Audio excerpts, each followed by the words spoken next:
Hello guys, welcome back to my YouTube channel excellent learning academy में आपका स्वागत है। आज का वीडियो आपके लिए बहुत ही इंपॉर्टेंट होने वाला है, क्योंकि इस वीडियो में आपको कक्षा 10 हिंदी का मॉडल पेपर बताएंगे कि कैसे आपको प्रश्न पूछे जाएंगे बोर्ड एग्जाम में।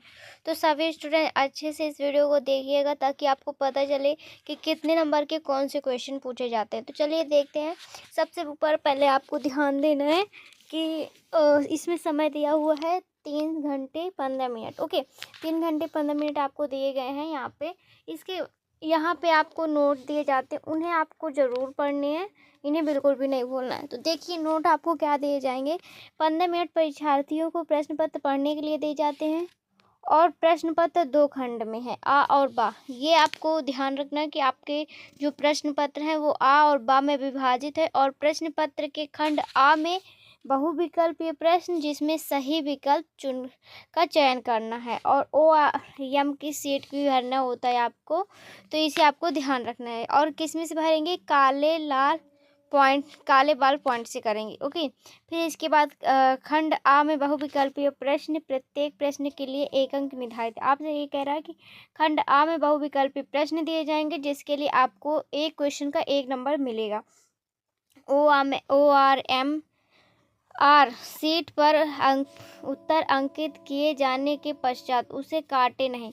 अगर आपको कोई क्वेश्चन अगर आप कर रहे हैं तो उसे आपने टिक कर दिया है, फिर आपको लगे कि दूसरा क्वेश्चन, तो उसे आपको काटना नहीं है। ओके, प्रत्येक प्रश्न के सम्मुख उनके निर्धारित अंक दिए गए हैं। आपसे ये कह रहा है कि जितने भी प्रश्न हैं उनके अंक भी इसमें दिए गए हैं। तो यहाँ पे आपका स्टार्ट होता है खंड आ से। ओके, खंड आ से स्टार्ट हो, तो इसमें खंड आ आपसे पूछा जाएगा। 20 नंबर के क्वेश्चन आएंगे, पूरे 20 क्वेश्चन रहेंगे, और इसके जो पूरा पूर्णांक होता है वो 20 का होता है। यानी आपसे बहुविकल्पीय प्रश्न खंड आ में 20 नंबर के पूछे जाएंगे। कितने के? 20 नंबर के पूछे जाएंगे, यानी 20 क्वेश्चन रहेंगे। फिर इसके बाद देखिए 20 क्वेश्चनों को आपको ऐसे ORM सेट में भर लेना है और अच्छे से करना है। फिर इसके बाद आपको 50 का पूर्णांक रहेगा खंड बा में। किसमें? खंड बा में आपको 50 का पूर्णांक दिया जाएगा। तो 50 प्लस 20 कितना हो जाएगा? 70। तो आपका पूरा 70 नंबर का होगा। और इसमें आपको खंड बा में आपका खंड आ में सिर्फ बहुविकल्पी रहेंगे, उसमें आपको OMR की सीट भरनी होती है, यानी कि ऑप्शन वाले क्वेश्चन रहेंगे। इसमें आपको क्या करना होता है? व्याख्या करनी होती है। आपको गद्यांश पर आधारित व्याख्या करने के लिए पूछा जाएगा। ये आपका रहेगा 3+2।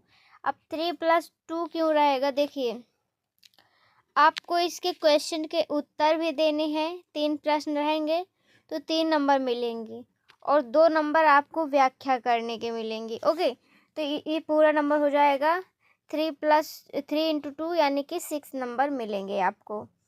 फिर इसके बाद अथवा में भी आपको दिए रहेगा। अगर आपको ऊपर वाला नहीं आ रहा तो अथवा में दिया गया, आप दूसरे ये कर सकते हैं, लेकिन उसमें अथवा ज़रूर लिखिएगा। आप जब भी कभी क्वेश्चन करें तो अगर आप नीचे का आपको आ रहा है, अथवा में आ रहा है, तो आप नंबर डाल के, जैसे कि मैं आपको बता देती हूँ, जैसे यहाँ पे खंड बा में दिया तो आप पहले डालेंगे खंड प्रश्नोत्तर खंड बा, और खंड बा में डालने के बाद आप डालेंगे प्रश्नोत्तर खंड बा एक अथवा आपको ज़रूर डालना है।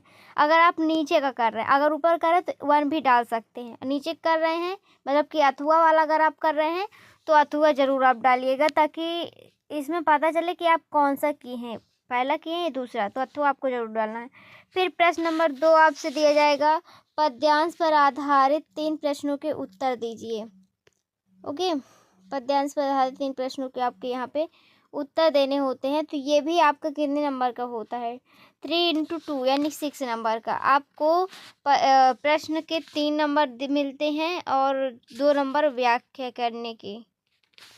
ओके, फिर इसके बाद अगला क्वेश्चन है, आपको देखिए क्या दिया गया है।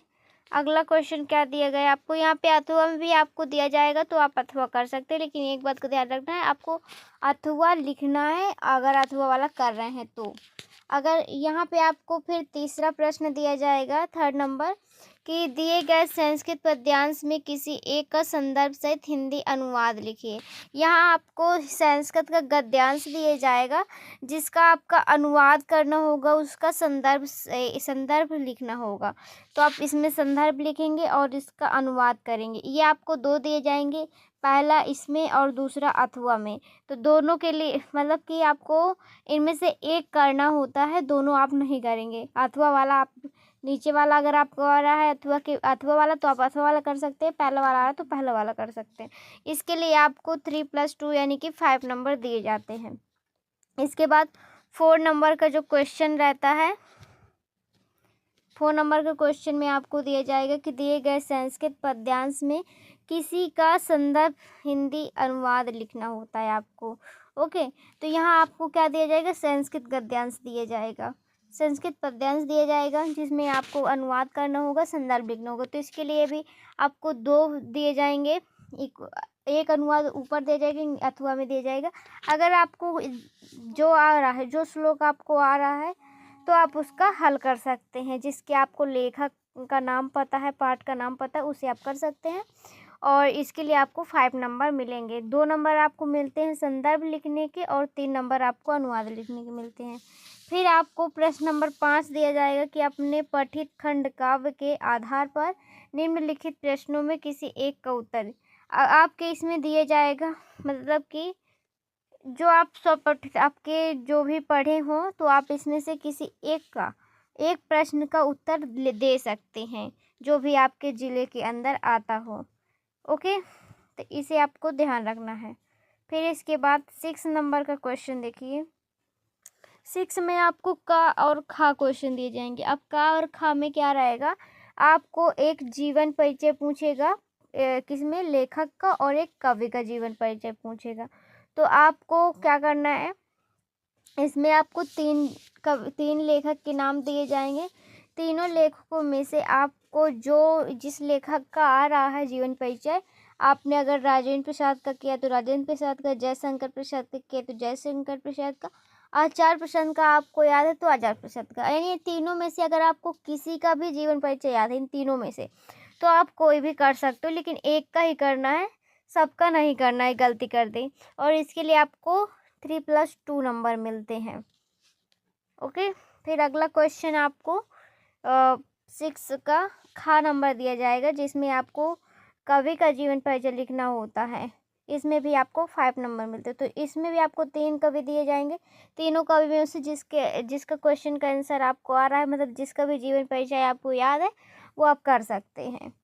फिर 7 नंबर का क्वेश्चन पूछा जाएगा कि अपने पाठ्य पुस्तक में तटस्थ कोई एक श्लोक लिखिए जो इस प्रश्न पत्र में ना आए। यहाँ पे आपसे कह रहा है कि कोई एक ऐसा श्लोक आपको लिखना है जो आपके प्रश्न पत्र में ना दिया गया। जैसे कि आपको यहाँ पे दिया गया था संस्कृत पद्यांश दिया गया था ये, तो आपको ये दोनों दिए गए हैं तो आप इन दोनों अगर आपको दिए गए हैं तो आपको ये याद है तो आप इन्हें नहीं करेंगे। और कोई श्लोक अगर आपको याद है तो आप वो कर सकते हैं यहाँ पे, अगर वही करेंगे तो आपको नंबर नहीं दिए जाएंगे। फिर अगला क्वेश्चन है आपका, देखिए अगला क्वेश्चन है, श्लोक के लिए आपको 2 नंबर मिलेंगे।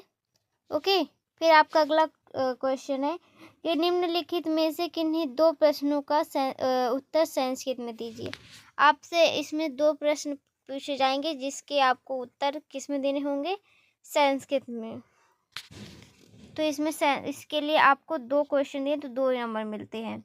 फिर 9वें नंबर में आपको क्वेश्चन पूछा जाएगा कि निम्नलिखित में से किसी एक विषय पर निबंध लिखना होता है। तो आप इसमें देखिए निबंध आपको 4 या 5 ऑप्शन दिए जाते हैं। 4 और 5 ऑप्शन में से आप किसी भी एक पर निबंध लिख सकते हैं। इसके लिए आपको 7 नंबर मिलते हैं।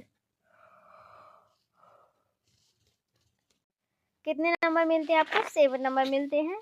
और फिर इसके बाद 10वां है, क्या 10वां क्वेश्चन है आपका कि अपनी विशेष रुचियों का उल्लेख करते हुए अपने मित्र को एक पत्र लिखिए। तो आप को इसमें 2 दिए जाएंगे, एक आपको अथवा में और एक उत्तर है।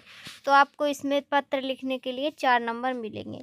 तो यही रहा क्वेश्चन। आपको इसी प्रकार से पूरा क्वेश्चन आएगा और इसी प्रकार से अगर आप तैयारी कर लेते हैं हर एक चीज़, जैसे आप अगर जीवन परिचय की बात करें तो जीवन परिचय आप 2 तैयार कर लीजिए, किसी 2 लेखक के जीवन परिचय तैयार कर लीजिए, किसी 2 कवि के। तो 2 कवि 2 लेखक के आप कर लेंगे तो वो 100% आपके प्रश्न पत्र में ज़रूर आएगा उनका नाम। आप पहले मतलब जो इम्पोर्टेंट है वो कर सकते हैं आप। और इसमें आप श्लोक तैयार कर सकते हैं। अगर आप 3 श्लोक कर लेते तो मान लीजिए अगर 2 श्लोक वही फंस जाते तब भी आपके पास एक ऑप्शन होगा कि आप 1 श्लोक कर पाएंगे। ठीक है, 3 श्लोक आपके प्रश्न पत्र में नहीं आएंगे, आपके प्रश्न पत्र में सिर्फ 2 ही श्लोक आएंगे। एक अथवा में रहेगा, एक पहले नंबर में रहेगा। तो इसमें से आप कर सकते हैं, 3 श्लोक तैयार कर सकते हैं। इसी तरह आप हर एक चीज़ तैयार कर सकते हैं ताकि आप बोर्ड एग्ज़ाम में बहुत ही अच्छे से कर पाएँ।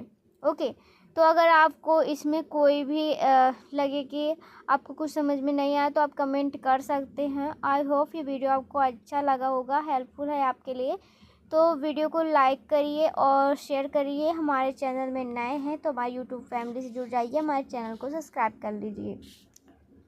ओके।